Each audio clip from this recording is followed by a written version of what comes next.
When it comes to horror these days, I always struggle with one thing. Never seems to be over the line enough. You know what I'm saying? Like, it feels like they are oftentimes nowadays being a little soft, right? It's a little too heady. It's a little more atmospheric. Well, these books I'm going to recommend you today take that idea of atmospheric horror and pretty much wipes its ass with it, all right? These are 3 extreme horror novels that are so good that it kind of ruins the genre as a whole for me, because I haven't been able to find anything that really lives up to my expectations as set up by these. I'm going to give you 3 recs. I definitely recommend you check these out if you haven't already. They're all extreme horror or splatterpunk. I don't know the difference, so roast me in the comments if you will. These books honestly are some of the best things I've ever read and some of the most harrowing and disgusting. And at the end of the day, I think that they're all honestly some of the most fun shit I've ever read as well. I can't imagine anything being more fun than these as far as horror goes. Let's start with the least extreme and then we're gonna go to the most extreme. Anyways, without me beating around the bush much more,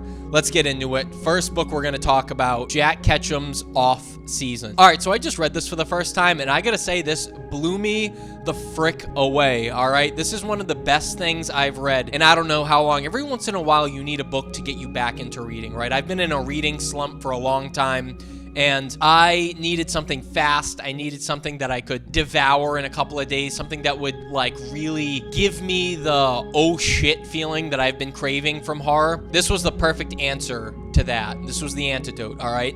This is a book about cannibals, basically. This is almost like if the movie Wrong Turn was just a little more extreme, right? It's kind of that kind of thing. So a group of friends go on a vacation to a cabin in the woods and basically all hell breaks loose. It might sound like an overdone cliche, but this book is old as fuck, man. I think this came out in the 80s. And I gotta say, man, every page of this book kept me gripped and locked in. I was reading this going, no. God damn it, no. Oh shit. You know, the oh shits just keep piling on. I think that's kind of one of the key factors to horror, right? Is like, all right, what's the dread factor on this guy? How much am I going to be reading this going, oh my God, I can't, how could this get any worse? And then suddenly it does get worse and you're like, oh no, like not that character. And that's another thing I want to point out about this book, man. The characters, they're so good that it almost made me bummed out when bad shit started happening to them. Because I'm like, you know, I'm really actually liking this story as just a narrative of a few people with weird, you know, mismatching relationships and they're all going on vacation. I'm like, why does this have to turn into a horror novel? This is a really good just novel on its own. I don't want to see like the brutality get introduced. And I think the best horror authors make you feel that way about their most, you know, mundane seeming characters. Yeah, you could say that a lot of these people are generic in here,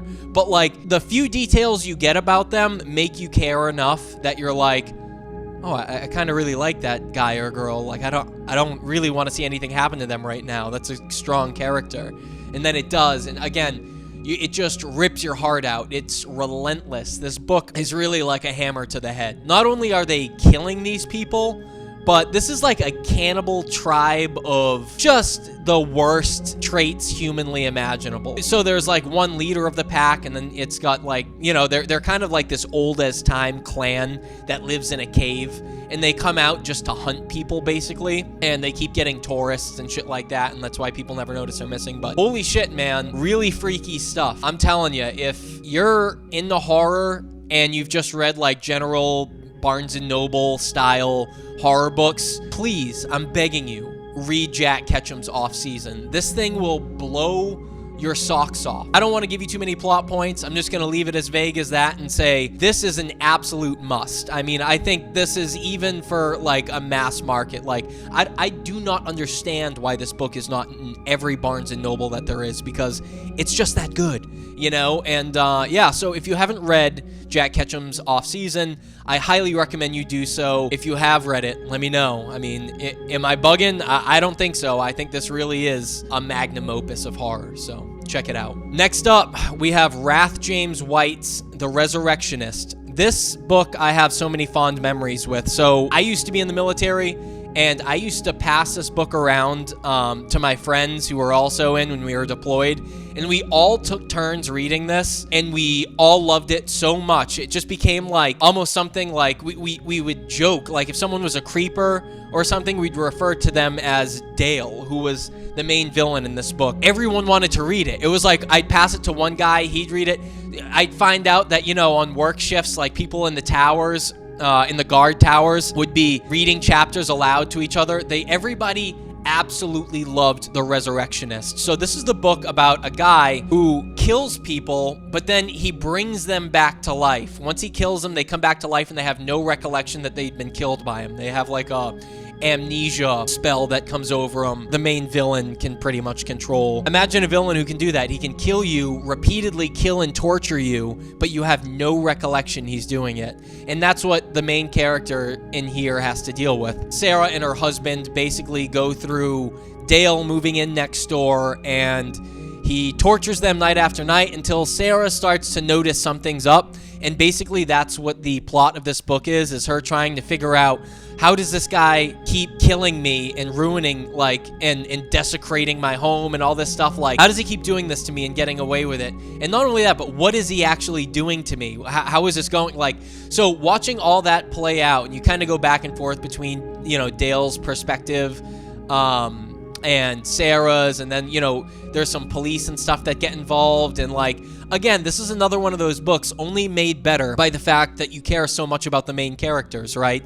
These are not one-dimensional, run-of-the-mill, I don't care if this person lives or dies, I just want to see him get tortured characters. These are really good, well-written, just hearty characters, and you don't want to see anything bad happen to them, and you hate that it does, but when it does, it's so excessive and over the top and extreme, and it all happens so fast. And I'm telling you, just like with Off Season, you're gonna read this thing and you're gonna be like, I can't not keep reading. And I think that's where extreme horror shines the most, right? Is when something is so terrible yet so good that there's nothing you can do. You can only move forward through it. And The Resurrectionist to me is the pinnacle of that. If you've read it, again, just let them know, because this is a no-brainer, right? I'm giving you guys the obvious book choices here. These are tried and true classics. All I will say is that if you haven't read these, and again, you're used to just your run-of-the-mill paperback horrors, at Barnes & Noble or whatever, you're not going to catch this there. So go on Amazon, buy a copy, give this a read, and let me know, because this will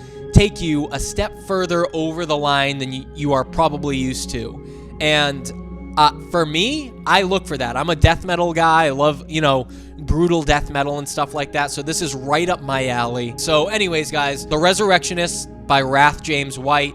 Check it out. It is absolutely worth your time. All right, now the last book I have to talk about, I cannot find my copy of anywhere, and that is such a bummer, because it's probably my favorite of all these books, and I think it's probably the best, but it's also the most extreme.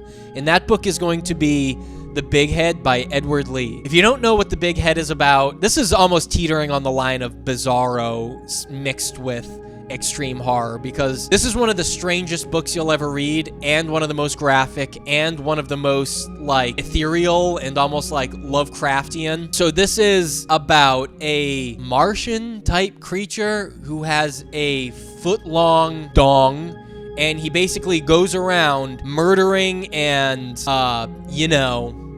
until, throughout the whole book. He's kind of juxtaposed by a priest who's actually a good priest. He's uncorrupted, so you get the tale of the priest, the big head. You get two serial killers who are on the run, and we go back and forth through their narrative, and they are named Dickie and Balls. And if this all sounds a little juvenile to you, yeah, but Edward Lee has such a phenomenal manner of writing, and the writing is so mature and so engrossing and so fluid. You're not going to be sitting here feeling like you're reading some sixth graders weird whack-off material. This is really, really good writing with the most extreme topics being covered in the most entertaining way.